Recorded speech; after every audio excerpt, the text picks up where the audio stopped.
dahil galing po yun sa teacher niya. And may mga teachers, yung mga teachers pa po yung naghahabol sa kanya para sa mga quiz. Okay? So ngayon, nag-decide po kami na pauwi muna siya kasi hindi po kami nagkulang sa ilang beses na pagpapaalala. Ngayon, baka yung magulang na po niya yung dapat kumausap o magturo sa kanya kasi iniisip po namin lahat po nagawa na namin. So baka po mamaya kami po yung may pagkakamali, lahat nagawa namin. Iniisip po namin na kapag nandun po siya sa may poder na magulang niya, at least yung mga magulang na po yung makakapagpaalala sa kanya tungkol po sa pag-aaral, mga ganyan. So ayun po yung reason namin. At yung main reason po namin is yung hiyang-hiya po kami sa magulang ni Kojak kasi may pangako po kami sa kanila, kana tito-tita na syempre, tito, pag-aanuin ko po si Kojak, pagtatapusin ko po yan, pag-aanuin. Kaya po sabi ko sa inyo, ako para sa tuition niya, sa pag-aaral niya, sa shelter niya, sa food niya, sa name niya na tinatayo namin sa industry na to. Kaso ayun nga, nahihiya kami dahil ang parang naging priority ni Kojak yung pagla-live, ganyan. At saka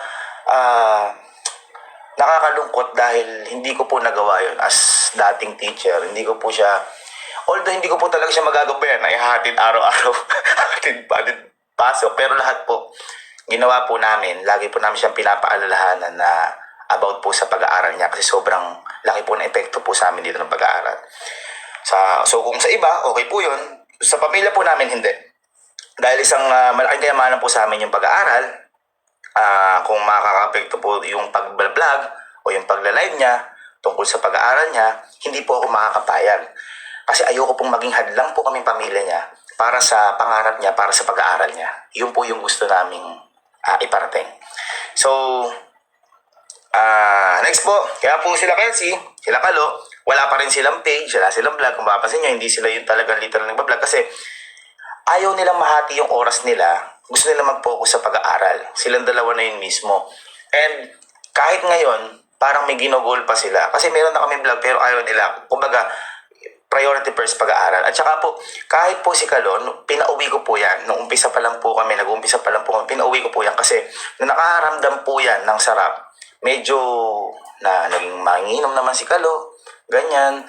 Pero binago niya yung sarili niya pero wala akong kahit na ano sinabi sa kanya. 3 buwan na nawala si Kalo sa amin.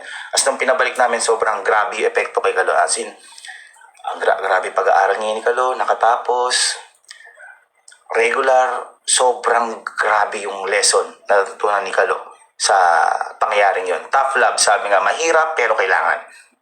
Then, kaya nung pinauwi namin si Kojak at sinabi namin sa vlog, kasi sinasabi lang namin po na dumating yung tatay niya. Pero lahat po yun, ginagawa lang namin yun. Dahil inaalalayan po namin si Kojak dahil tinitingnan po namin na baka maging okay bigla. Kasi gustong gusto rin po namin bumalik agad si Kojak sa amin. Pero yun nga po, mahirap naman po kung walang, ang tawag doon, walang sense ng improvement. So ganon. Again, nagsisinungaling po kami doon. Sinasabi namin, nandiyan lang po yung tatay niya, kaya kaya pinauwi namin. Nagsisinungaling lang po kami doon. Sinasabi lang po namin yan para humiram po kami ng time para tingnan po siya at saka, ang tawag doon, yung manmanan kung nag-i-improve o hindi. Kasi gusto namin siya kagad bumalik. Sabi ko nga po, sanay na kami na kami-kami lang. Kung gusto lang namin humatak ng ibang tao, papataas. Kaya nadagdagan kami dito. Hindi kami kasi selfish. Ibig sabihin, si Kojak, tinuturing po namin niya na hindi kaibigan, kundi pamilya, kapatid. Yun yung turing po namin dyan. Kung mali po kami ng desisyon, patawarin niyo po kami kasi hindi namin kaya na hindi makita si Kojak na makatapos. Sabi ko nga po sa inyo, nagawa na namin lahat, pinansyal, payo, pag-aaral, pangaral, pero talaga, pag ayaw na isang tao, ayaw talaga. Nasa kanya naman yan. Kaya ngayon, pag nakapokus si Kojak at okay na siya, kasi may mga problema din po sila ng family nila, may problema din po sila, hindi lang naman po pag-aaral, lagi po siyang merong tahanan para po dito sa may company. Kumbaga lang po, ayaw namin nga po makahadlang sa pangarap niya para sa pag-aaral dahil lagi pong busy dito, laging may ginagawa, lagi masaya, lagi may lakad. So baka mamaya maging hurdles o barrier yung para sa pag-aaral niya. Yun. Tapos, sa mga nagsasabi na ginagamit lang po namin si Kojak, ang tanong ko lang naman po, paano niyo po ba nakilala si Kojak? So yun lang. At saka, hindi po namin pinilit si Kojak dahil siya po ang gustong-gusto sumama sa amin noong umpisa pa lang po. And nakita ko po na napakabuti po talaga ng puso ng bata na yun. Kaya sabi ko, isama po namin to sa paglipad. Okay? So wala po tayong kaso doon. Kasi lahat po ng kasama po dito, hinihila po namin na pataas. At kahit hindi ko po kadugo, tinuturing ko po na pamilya. Sadyang mapanghusga lang po yung mga mababa ang level na pangunawa. Kaya wag po kayong maniniwala sa mga fake news kasi actually, hindi ko na nga po kailangan mag-explain eh. Kumbaga, natakot lang po ako ngayon dahil baka may lumabas na iba. Kawawa naman po si Kojak. Iba yung binabato nyo sa tao. Kumbaga, kaya lang po namin ginagawa ito para sa pag-aaral. Siguro lahat naman po tayo eh. Bawat pamilya, kunyari, nag-games yung anak mo. Ganun. O, tama na yan, mag-aral ka. Parang ganun lang siya. Pero, sabi ko nga, top love siya na, syempre, as a teacher dati, hindi ko po papayagan na hindi makatapos yung bata na yun. Suportado pa rin po namin yun. So, kinausap po ulit namin yung magulang ni Kojak dito, personal. At sabi namin, tingnan ulit kung mas maging okay si Kojak, kaso ganun pa rin. At saka ito po, bago po mangyari lahat yan, gumawa na rin po ako ng way, kinausap po rin po yung magulang ni Kojak na ito po, babagsak na po yung anak nyo.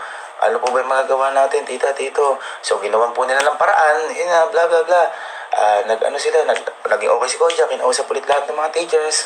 Naging okay, kaso na-enrollan nga ulit, nagtaka ko, bakit naging ganun? Di pumasok, ganyan-ganyan. Kaya natatakot po ako, baka kami may problema. Pero, lagi po namin siyang pinapaalala, lagi ko po siyang chinecheck kung pumasok o hindi. Okay naman, pumasok naman daw. Tsaka, last, isa pa namin dati, hindi ko na po babanggitin kung sino. At alam ko naman po kung alam nyo kung sino yun.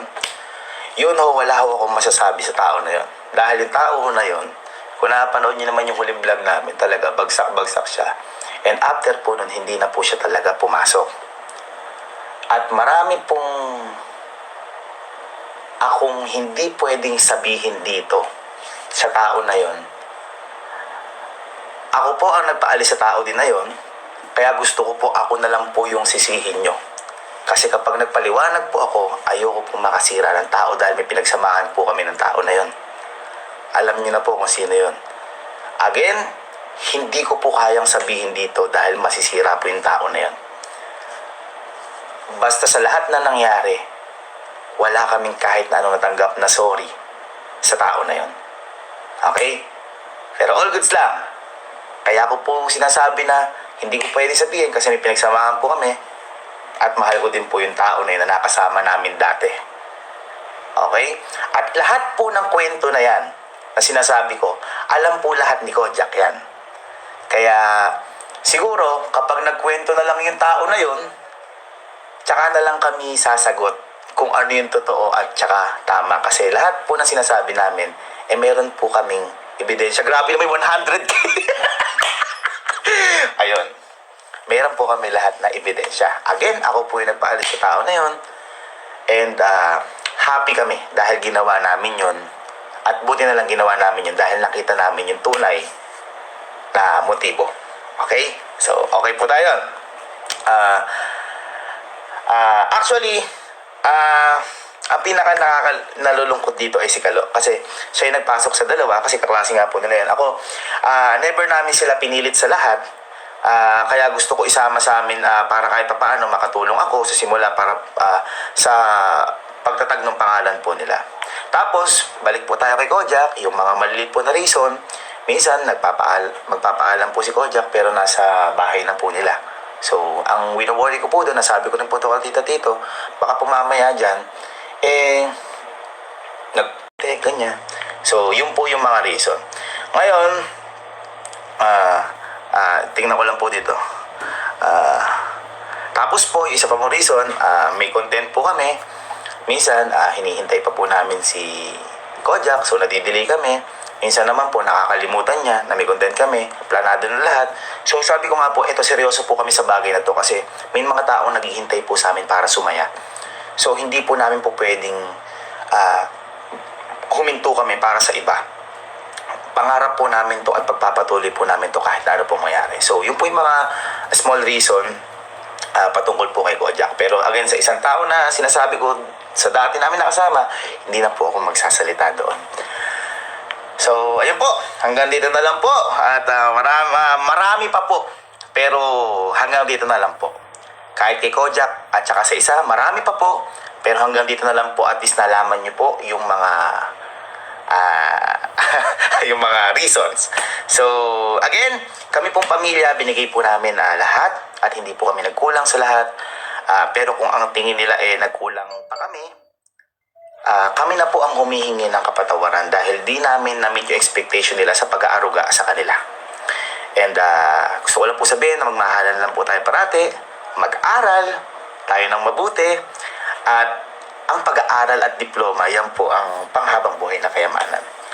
At kay Kojak, focus ka lang parati sa pag-aaral. Andito lang kami mga kuya mo, mahal na mahal ka namin. At least nalaman mo yung side namin to, mahal na mahal ka namin. Sabi ko nga sa'yo, lagi kang may bahay dito. Wala tayong kahit na basta ang gusto lang namin makatapos. Hindi kami po pwedeng maging humps mo, kumbaga sa motor, para huminto ka. Gusto ko patuloy kang mag-aral at lagi kami nakasuporta dito. Again, mga ma'am and sir, maraming salamat po sa inyo. At maraming salamat din po sa mga sumusuporta sa amin. Gusto ko lang po sabihin sa inyo to dahil deserve nyo rin po ito malaman. At gusto ko rin po sabihin sa inyo na lagi po tayo magkalat ng pagmamahalan dahil hindi po sa lahat ng pagkakataon na nakikita natin negative. Ginagawa lang po natin yung isang bagay para maitama natin yung bagay na nakikita nating mali. So, yun lang po. Maraming salamat po. Grabe na may mga viewers. maraming salamat po at mahal na mahal po namin kayo. Thanks so much po. I love you so much. Bye.